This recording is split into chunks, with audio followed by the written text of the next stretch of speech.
इस वक्त press conference हो रही है स्वास्थ्य मंत्रालय की, आइए सीधे रुक करते हैं। लॉकडाउन के नियमों की परिधि के अंदर रहते हुए देश के नागरिकों को अधिक से अधिक राहत दें। इसी क्रम में देश के विभिन्न राज्यों में फंसे श्रमिकों, छात्रों, श्रद्धालुओं, पर्यटक आदि के लिए बस एवं ट्रेनों को चलाने की अनुमति पहले ही दी जा चुकी है। अभी तक रेलवे ने 222 विशेष रेलगाड़ियां चलाई हैं और लगभग 2.5 लाख से अधिक यात्रियों ने इस सुविधा का उपयोग किया है। जैसे मैंने बताया था, इस श्रृंखला में अगली कड़ी में अब सरकार का प्रयास है कि विदेशों में फंसे हुए नागरिकों को चरणबद्ध तरीके से भारत वापस लाएं। यात्रा की व्यवस्था नॉन शेड्यूल्ड कमर्शियल फ्लाइट्स और नौसेना के जहाज़ों द्वारा की गई है, जिसकी प्रक्रिया 7 मई से शुरू हो गई है। जैसे मैंने पहले भी साझा किया था, इस प्रकार की यात्रा के लिए जो एसओपी जारी की गई है, उसके अनुसार विदेशों में फंसे भारतीय संबंधित भारतीय दूतावास और उच्च आयोग में अपना पंजीकरण कराएंगे। गर्भवती महिलाएं, छात्र, वीजा अवधि समाप्त होने वाले व्यक्ति, मेडिकल इमरजेंसी केसेस इत्यादि को यात्रा में प्राथमिकता दी जाएगी। बोर्डिंग से पहले यात्रियों की स्क्रीनिंग की जाएगी। केवल एसिम्प्टोमेटिक यात्रियों को ही यात्रा की अनुमति होगी। यात्रा के दौरान सिविल एविएशन और हेल्थ के प्रोटोकॉल्स का अनुपालन करना होगा। बोर्डिंग के पहले सभी यात्री अंडरटेकिंग देंगे कि वे भारत में आगमन पर 14 दिनों तक न्यूनतम अवधि के लिए अपने खर्चे पर अनिवार्य इंस्टीट्यूशनल क्वारंटाइन में रहेंगे। गंतव्य पर पहुंचकर सभी की मेडिकल जांच की जाएगी और सभी को आरोग्य सेतु ऐप पर अपने आप को रजिस्टर करना होगा। अगर कोई यात्री सिम्प्टोमेटिक पाया जाता है, उन्हें हेल्थ प्रोटोकॉल के अनुसार मेडिकल फैसिलिटी में पहुंचाया जाएगा। बाकी यात्री इंस्टीट्यूशनल क्वारंटाइन में पहुंचाए जाएंगे। 14 दिन के इंस्टीट्यूशनल क्वारंटाइन के बाद इनका दोबारा कोविड टेस्ट किया जाएगा और स्वास्थ्य प्रोटोकॉल के अनुसार अग्रिम कार्यवाही की जाएगी। इंस्टीट्यूशनल क्वारंटाइन की व्यवस्था संबंधित राज्य या केंद्र शासित प्रदेश की सरकार की करेगी। विदेश मंत्रालय यात्रियों की सूची उनके आगमन से पहले संबंधित राज्यों के साथ साझा करेगी। इसी प्रकार से बहुत से विदेशी ग्रीन कार्ड या ओसीआई कार्ड होल्डर्स और भारतीय जो विभिन्न कारणों से विदेश जाना चाहते हैं, उनके लिए भी यात्रा की व्यवस्था की गई है, बशर्ते गंतव्य वाला देश इन्हें अपने यहाँ प्रवेश की अनुमति दे। इवैक्यूएशन फ्लाइट्स द्वारा विदेश जाने वाले अंतर्राष्ट्रीय यात्रियों के लिए एयरपोर्ट्स अथॉरिटी ऑफ इंडिया ने भी एक एसओपी बनाई है, जिससे कि सोशल डिस्टेंसिंग, हेल्थ प्रोटोकॉल्स का एयरपोर्ट्स पर अनुपालन हो। एसओपीज के सफल क्रियान्वयन के लिए स्वास्थ्य मंत्रालय, विदेश मंत्रालय, गृह मंत्रालय, सैन्य मामलों के विभाग, सिविल एविएशन मंत्रालय और एयर इंडिया के वरिष्ठ अधिकारियों की एक इंटर मिनिस्ट्रियल कोऑर्डिनेशन कमेटी का गठन किया गया है। यह कमेटी मिलकर एसओपी को लागू करने के लिए और व्यवस्थित तरीके से यात्रा को सफल बनाने के लिए सभी आवश्यक कार्रवाई सुनिश्चित करेगी। कमेटी संबंधित राज्य सरकारों के साथ विदेश से आने और जाने वाले व्यक्तियों की यात्रा की व्यवस्था के लिए समन्वय करेगी। इस क्रम में नौसेना का जहाज आईएनएस जलश्वा मालदीव्स पहुंच गया है और वहां से लगभग 700 यात्रियों के साथ, जिनमें बच्चे और महिलाएं शामिल हैं, आज रवाना होगा। यह अनुमान है कि 10 मई की रात तक यह कोची पहुंचेगा। कल अबू धाबी से कोची और दुबई से कोझिकोड के लिए फ्लाइट्स लगभग 354 यात्रियों को लेकर पहुंच चुकी हैं। आज सिंगापुर से दिल्ली की फ्लाइट भी 250 से अधिक यात्रियों के साथ पहुंच गई है। 5 और फ्लाइट्स आज पहुंचेंगी। जो ओसीआई कार्ड होल्डर्स और विदेशी भारत में लॉकडाउन की वजह से फंसे हुए हैं, उनके वीजा सुविधा और कॉन्सुलर सेवाओं के संदर्भ में कई महत्वपूर्ण निर्णय लिए गए हैं।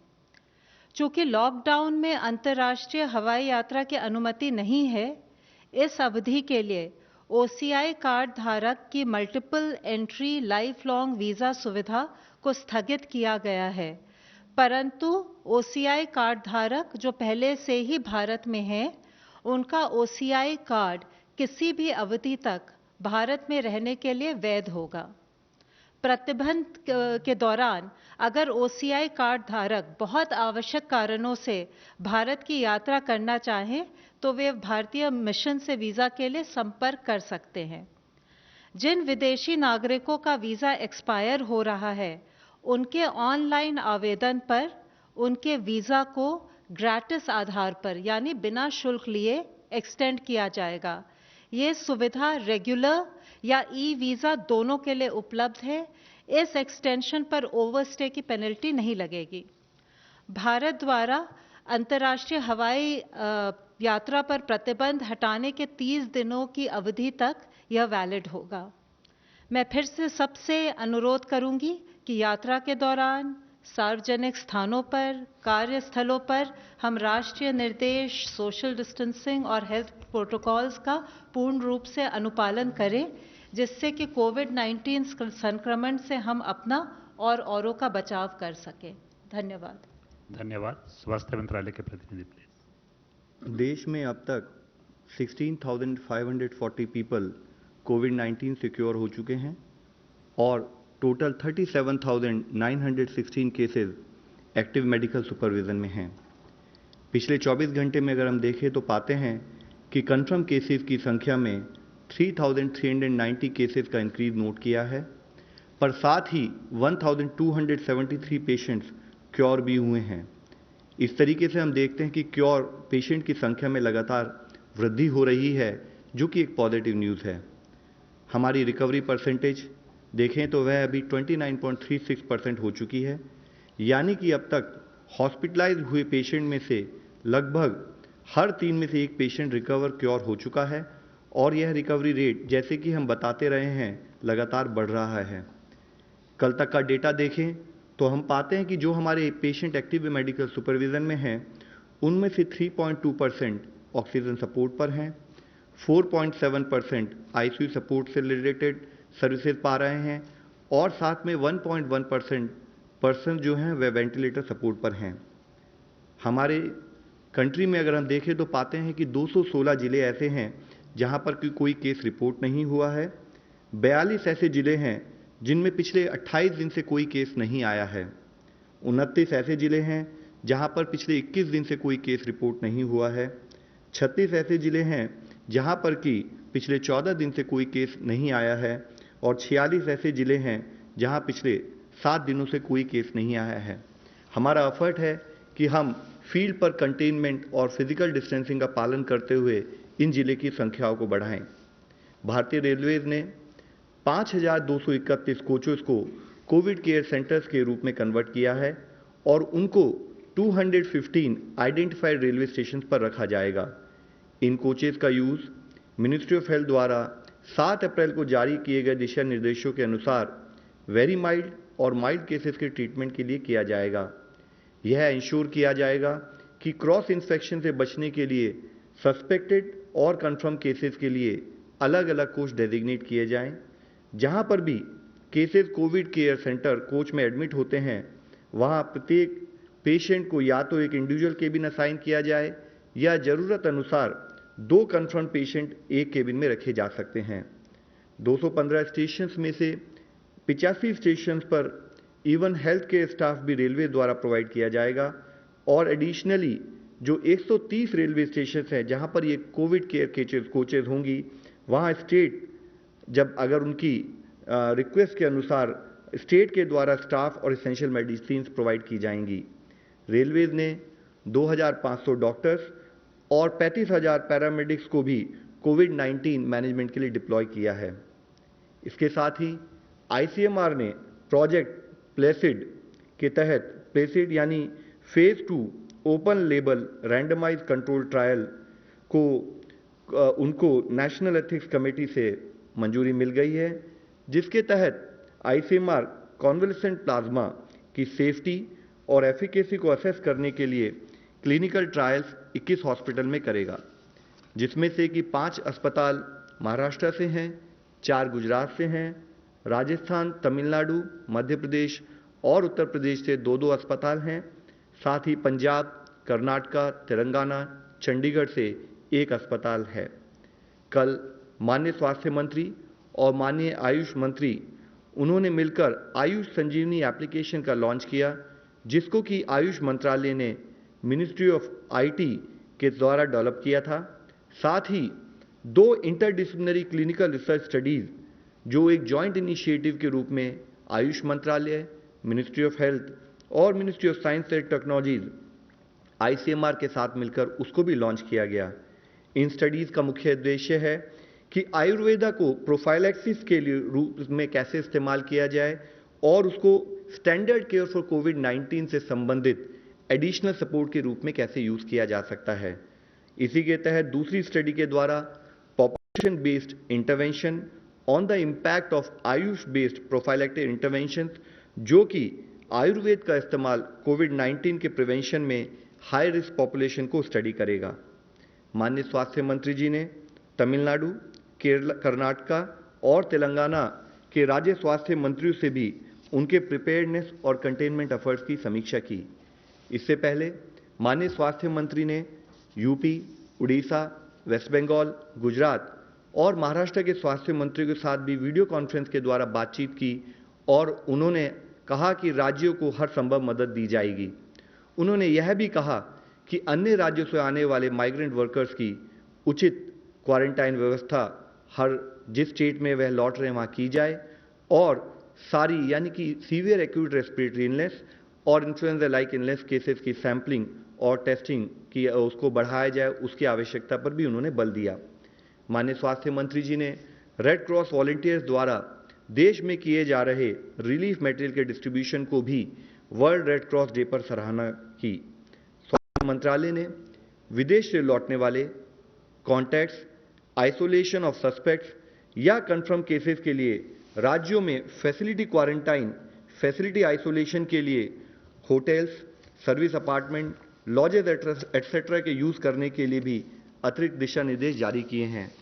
यह services clinically assessed pre symptomatic और वेरी माइल्ड केसेस के लिए प्रोवाइड की जा सकती है, जिसके तहत जो लोग जिनके यहाँ पर रिक्वायर्ड होम आइसोलेशन की फैसिलिटीज अवेलेबल नहीं हैं वह इसका इस्तेमाल कर सकते हैं। लेकिन इसके लिए ज़रूरी है कि जो भी ये होटल हों उनमें इन हाउस फैसिलिटी हो एक ट्रेन डॉक्टर और नर्स की, और जो उन सस्पेक्ट और कॉन्टैक्ट केसेस को वहाँ पर रेगुलरली मॉनिटर करें, साथ में डिस्ट्रिक्ट सर्विलेंस ऑफिसर के टच में रहते हुए उनकी हेल्थ स्टेटस के बारे में रेगुलरली बताते रहें। एक लैब से उनका प्रॉपर टाई अप होना चाहिए।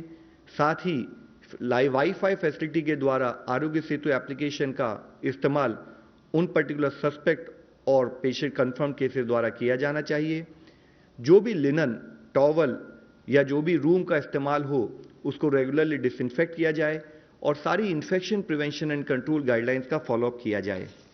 इसके साथ ही जब माइग्रेंट वर्कर्स अपने रेस्पेक्टिव स्टेट्स में वापस लौट रहे हैं, इस बात पर एम्फेसिस होना बहुत ज़रूरी है कि मूवमेंट के दौरान उनको इन्फेक्शन प्रिवेंशन मैनेजमेंट से संबंधित सभी प्रिकॉशंस का फॉलोअप हो, जैसे कि ऑर्गेनाइज किया गया हो, वह चाहे होम क्वारंटाइन हो या फैसिलिटी क्वारंटाइन हो, सभी नियमों का पालन किया जाए।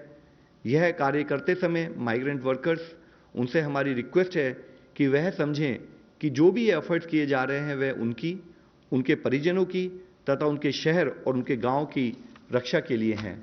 सभी डूज एंड डोंट्स का पालन किया जाए।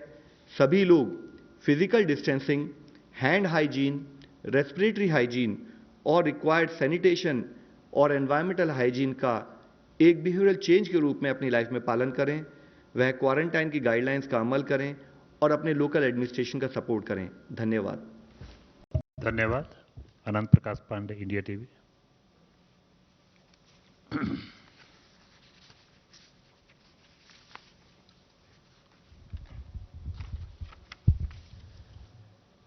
सर, कल एम्स के डायरेक्टर का एक बयान आया कि जो कोरोना का पीक है वो जून जुलाई तक जाएगा, तो क्या हम इस लड़ाई को इतने लंबे समय तक लड़ने के लिए तैयार हैं, और क्या हमारा मेडिकल सिस्टम जो है वो तैयार है इतनी लंबी इस लड़ाई को लड़ने के लिए? एक और सवाल है कि सर, ये फेविपिराविर जो ड्रग को लेकर उसके क्लिनिकल ट्रायल्स के लिए आईसीएमआर ने कहा है, तो ये दवा कितनी कारगर है अगर इसका ट्रायल सफल होता है तो?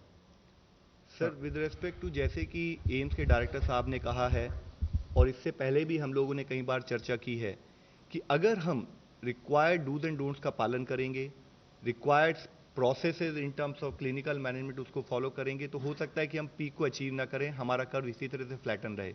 लेकिन जिस भी समय पर अगर हम कोई भी प्रिकॉशंस का, रिक्वायर्ड प्रोसेसेस का पालन नहीं करते हैं तो केसेस में स्पाइक आने की संभावना रहती है, जिसके लिए ही हम आपके द्वारा सबसे रिक्वेस्ट करते हैं कि काइंडली हमें हर तरह का सपोर्ट दिया जाए, कम्युनिटी सपोर्ट दे, फील्ड में हर तरह से एक्शन और सपोर्ट हमारा उस तरह से चलता रहे कि हम उस पीक को ऑब्जर्व ना कर पाएं। आपने कौन सी दवाई के बारे में? जी, रेमडेसिविर। देखिए, जैसे इसके बारे में हम बता चुके हैं कि काफ़ी पर्टिकुलर ड्रग्स में जो हम रिसर्च कर रहे हैं उनके रिसर्च के प्रोटोकॉल होते हैं, चाहे वह हमारी जो अभी हमने जैसे एचटीक्यू की बात की, इससे पहले कभी हम बात कर चुके हैं कि जो हमने प्रोफाइलैक्सिस और ट्रीटमेंट के लिए किया है। इसके साथ ही हमारे बहुत सारे और कैंडिडेट हैं और हमारी और भी जो ओल्ड ड्रग्स हैं उनका रीपर्पजिंग का भी प्रोसेस चल रहा है। उनके रिजल्ट आने में टाइम लगता है, जैसे ही कोई रिजल्ट आएगा पॉजिटिव, हम भी उसी हर्ष और उल्लास से आपके साथ उसको शेयर करेंगे। मिस्टर नितिंदर, दूरदर्शन। सर, आप मुंबई का दौरा करके आए हैं। करीब 3 ऐसे स्टेट हैं, महाराष्ट्र, गुजरात और दिल्ली, जहां सबसे ज़्यादा केस है। तो क्या इन केस में आप कॉन्टैक्ट ट्रेसिंग कर पा रहे हैं या सोर्स ट्रेसिंग कर पा रहे हैं? क्या ये आउटब्रेक है या फिर ये कम्युनिटी ट्रांसमिशन है या क्या है? क्या वजह है कि इतनी सारी केसेस आ रहे हैं? सेकंड क्वेश्चन मेरा रिसर्च से रिलेटेड है कि जो टेस्टिंग किट है जो भारत में भी बना रहा है, CSIR डेवलप कर रहा है, वो कब तक आ जाएगा? और ये जो रैपिड टेस्टिंग किट की बात हो रही थी, उस पे सर्विलांस में कितना मदद मिलेगा अगर इस तरह की चीजें आएंगी तो? सर, जैसे हम सब लोगों को अवगत है कि कुछ स्टेट्स में पिछले कुछ दिनों में संख्या में बढ़ोतरी हुई है, जिसमें महाराष्ट्र भी है, गुजरात भी है, दिल्ली भी है, तमिलनाडु, राजस्थान, मध्य प्रदेश, इन स्टेट्स में ओवरऑल काफ़ी केसेस भी रिपोर्ट हुए हैं। हमारे लिए ज़रूरी है कि government of India state government के साथ कोऑर्डिनेट करते हुए किस तरह से हम अपने कंटेनमेंट एफर्ट्स को और स्ट्रेंथन करें ताकि हम उन केसेस की, उनमें जो प्रोग्रेस हो रही है उसको हम रोक पाएँ। जिसके लिए ज़रूरी है कि हमारे कंटेनमेंट एफर्ट्स बहुत ही स्ट्रिंजेंट हों और साथ में जितने भी हमारे प्रोसेसेस हमने बताए in terms of physical distancing, उसका फील्ड लेवल पर प्रॉपर तरीके से पालन हो। With respect to research and rapid diagnostic kits, हम लोगों ने इससे पहले भी इसके बारे में बात की है कि जब कुछ रैपिड डायग्नोस्टिक किट से संबंधित उनकी एफिशिएंसी और एफिकेसी के ऊपर कुछ कंप्लेंट आई थी, तो उसके साथ ही आईसीएमआर ने उसको एग्जामिन किया और उसको एग्जामिन करते हुए डिटेल्ड गाइडलाइन जल्दी ही इशू करेंगे। ऑनलाइन क्वेश्चन है, is the home ministry considering to open restaurants, street corners, eateries, sweet shops etcetera in June first half in a graded manner? This is from Sunday Guardian, Navtan Kumar. I think it is too early to comment on this. Okay, Mr. Pranay Upadhyay, ABP News. Sir, आप लोग समय समय पे ये mathematical modelling और assessment करते रहे हैं कि नंबर कितना हो सकता है, किस तरीके से ग्रोथ रेट होगा। जो जून और जुलाई में पीक की बात की जा रही है, तो आपका मौजूदा आकलन इस समय क्या है कि कितने तक नंबर जा सकता है? और आज अगर करीब करीब 3,500 सवा 3,000 के केसेस रोज आ रहे हैं, तो हम कितने केसेस एक्सपेक्ट कर सकते हैं अगर पीक जून जुलाई में आता है तो?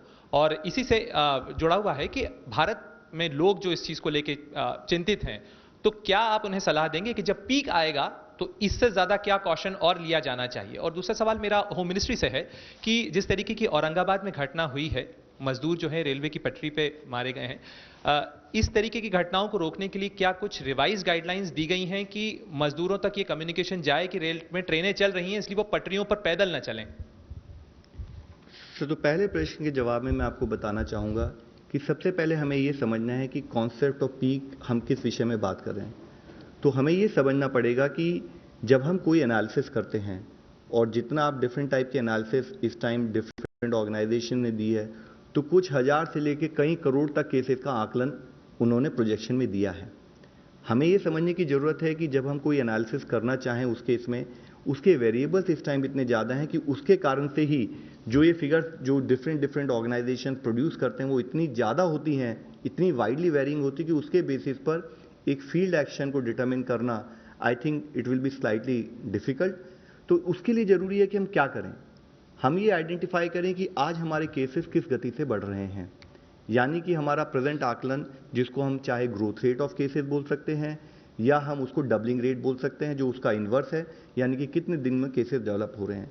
तो उसके बेसिस पर अगर हम एनालिसिस करते हैं तो हम पा ही रहे हैं कि जैसे करीब 10 दिनों में हमारा आज डबलिंग रेट नोट किया जा रहा है। और उससे लिंक इशू ये है कि अगर हम एक पर्टिकुलर डबलिंग रेट नोट करते हैं तब हम ये एनालिसिस करना जरूरी है कि किन पर्टिकुलर प्रांतों में, किन जिलों में या किन सिटीज़ में वह रेट जो है वो उससे ज़्यादा है या उस रेट के संबंधित हमारी गाइडलाइंस के तहत वहाँ पर कुछ और एडिशनल एफर्ट्स करने की ज़रूरत है। तो जब हमारा ये आकलन होता है तो हमारा पूरा एफर्ट ये होता है कि कैसे हम अपने डबलिंग रेट को और बढ़ाएं, कैसे उनकी दिनों की बढ़ोतरी हो। और उसी के कंसर्न इफेक्ट में आप पाते हैं कि हम स्टेट्स के साथ कोऑर्डिनेट करते हैं, जैसे अभी आपने मुंबई के बारे में जिक्र किया, उसी तरीके से हम स्टेट से रिक्वेस्ट करते हैं, उनके साथ मिलके प्लान करते हैं कि कैसे हम उन केसेस की संख्या को कम कर सकें, जिसमें हमारा मेजर एफर्ट प्राइमरली होता है कि हम कंटेनमेंट एफर्ट्स को और स्ट्रॉन्ग करें। इसमें यह समझने की ज़रूरत है कि आज अगर हम लोग कलेक्टिवली इस दिशा में काम करते रहें तो जिस तरीके से जो केसेस का ग्राफ हमें मिल रहा है, शायद कुछ हद तक अगर हम इसको मैनेज कर पाएंगे, ये सिचुएशन दिखती है, आराम से हम इसको मैनेज कर सकते हैं, दिखती है। लेकिन लिंक चैलेंज हमेशा ये रहा है, जैसे हम कई बार बोला है कि हमारी प्रतिदिन की बैटल है। तो अगर हम इन्फेक्शियस डिजीज मैनेजमेंट के एंगल से देखें तो एक भी स्थान में हमारी कोई भी फेलियर वह हमारे ओवरऑल एफर्ट को इम्पैक्ट करती है। तो जरूरी है कि जो भी एफर्ट हम करें, चाहे वो किसी जिले में हो, चाहे वो किसी सिटी में हो, वो एफर्ट में हमारे 100% आउटपुट आना बहुत जरूरी है। तो ये बहुत इंपॉर्टेंट इशू है कि हमारे फील्ड फंक्शनरी, हमारा कम्युनिटी सपोर्ट उसी इंटेंसिटी और उसी विगर के साथ बना रहे। Reema Prashar, Indian news.